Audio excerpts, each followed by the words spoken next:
आज अगर ये ज़मीनें लोगों की गई तो इसका जिम्मेवार कौन है? पीडीपी और बीजेपी। क्योंकि अगर पीडीपी अलायंस ना करती, आज हमें कितना प्रेशर बीजेपी का है कि सरकार हमारे साथ बनाए, लेकिन हम बनाते हैं नहीं बनाते। बेशक हमें मुश्किलें आ रही हैं, दिक्कतें आ रही हैं, लेकिन हम नहीं बनाते। हमें पता है कि इनको पीडीपी ने बनाया था, तो आज पीडीपी का नंबर कहाँ पे है। और इसलिए आज पीडीपी एक डूबता हुआ जहाज है जो तिनके के सहारा ढूंढ रही है। चाहे वो इस जो आज बिल आया, इस बिल के बहाने या किसी न किसी बहाने, ये वो डूबते हुआ एक जहाज है। सोचता कहीं तिनके से मैं किनारे लग जाऊं, लेकिन जम्मू कश्मीर के लोग हम इनको किनारे लगने नहीं देंगे।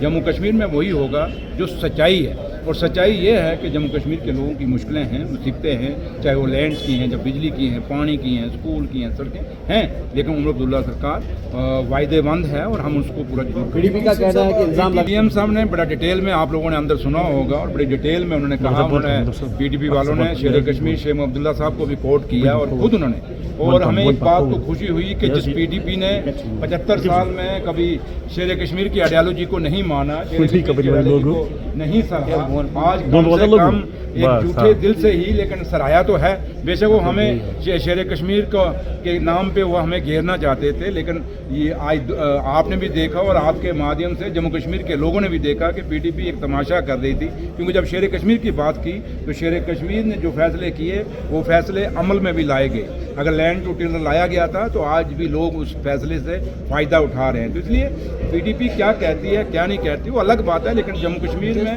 उमर अब्दुल्ला सरकार वोट चोर के स्लोगन्स भी चले, वोट चोर क्या कहते हैं 80% पे दे दूंगा एक डिमांड, और ये सच्चाई है। सर यहाँ पे देखें, हमारी आपको जिधर भी देखने दो भैया, इधर भी देखो, जो लोगों के साथ हमने मैनिफेस्टो में वायदे किए थे, काफ़ी सारी डिमांडें हमने पूरी की। और सकीना मैडम एक रिस्पॉन्सिबल लीडर हैं जम्मू कश्मीर की, और अपना उनका एक कायदा है, कायदा है, और उन्होंने जो बात की है वो सोच समझ के की होगी। इसलिए जहाँ तक पीडीपी की तरह और बीजेपी की तरह हम झूठ नहीं बोलते।